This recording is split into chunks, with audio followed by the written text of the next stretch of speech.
India ने cease fire क्यों accept किया? इंडिया इतनी सही पोजीशन में था, पाकिस्तान के एयर बेसिस ड्रोन सभी को उड़ा दे रहा था, लेकिन फिर एकदम से सीज फायर को क्यों मान गया? 10 मई को कुछ ऐसे इवेंट हुए हैं कि ऐसा लग रहा है कि असल में गेम ही कुछ और थी।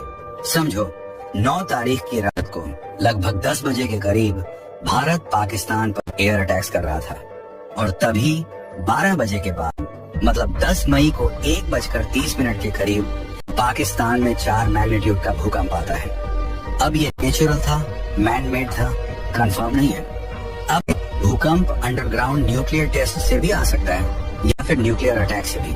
फिर रिपोर्ट्स आती हैं कि सुबह 8 बजे के करीब पाकिस्तान के पीएम एक न्यूक्लियर मीटिंग बुलाते हैं, लेकिन फिर जैसे ही न्यूज बाहर आती है पाकिस्तान मुकर जाता है कि ऐसी कोई मीटिंग हुई ही नहीं। फिर करीब 12 बजे के करीब न्यूज आती है कि पाकिस्तान को IMF से लोन मिल गया है।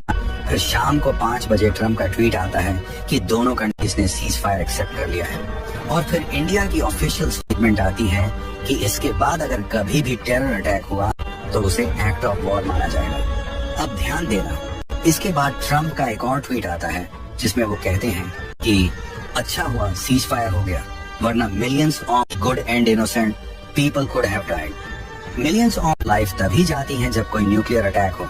फिर खबर आती है कि पाकिस्तान में शायद कोई न्यूक्लियर प्लांट लीक हो गया है और यूएस की कंपनीज पाकिस्तान जा रही हैं पोटेंशियल न्यूक्लियर थ्रेट्स देखने के लिए। तो अब सवाल आता है, क्या पाकिस्तान न्यूक्लियर अटैक्स करने के लिए रेडी था, या इंडिया की ब्रह्मोस मिसाइल ने कोई ऐसा पॉइंट हिट कर दिया था कि पाकिस्तान डर गया था, या फिर इस सब में रॉ की कोई प्लानिंग है? अब बताएं। इन सवालों के जवाब आने वाले कुछ दिन ही देंगे। आपको इस बारे में